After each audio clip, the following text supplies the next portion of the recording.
During the 1800s, Lexington found itself squarely between the North and the South, both politically and culturally. And despite that, there's one single house that had a major impact on our way of life then, and it stands the test of time today. With all the buzz surrounding the revitalization of downtown Lexington, it is easy to lose touch with the rich history that surrounds the area. Tucked away among the restaurants and entertainment venues are forgotten gems of architecture and heritage. For over 60 years, a Central Kentucky organization has strived to restore these landmarks' original prevalence, and it all started with one exceptional house.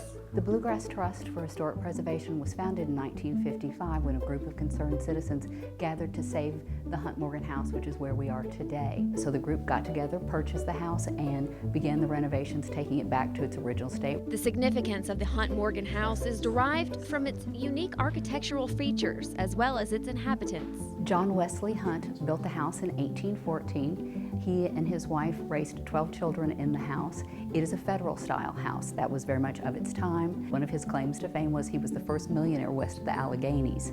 He was a businessman, a banker, a hemp farmer, and was very involved in a lot of civic activities in Lexington. Dr. Thomas Hunt Morgan was born in this house, and he went on to become the first Kentuckian to win a Nobel Prize.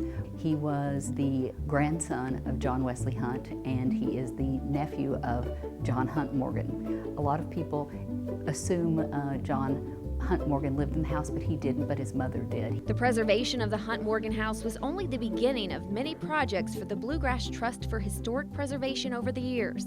The success of the organization is due in large part to its approach to preservation. One of the key components of the Bluegrass Trust mission is education and advocacy, and this house serves as a good incubator for how to do preservation. It also, I think, speaks to why historic preservation is important. That's one of the biggest questions we get. And is it about crystallizing things in time? No. It is about showing it in its time, but why it's important for all time.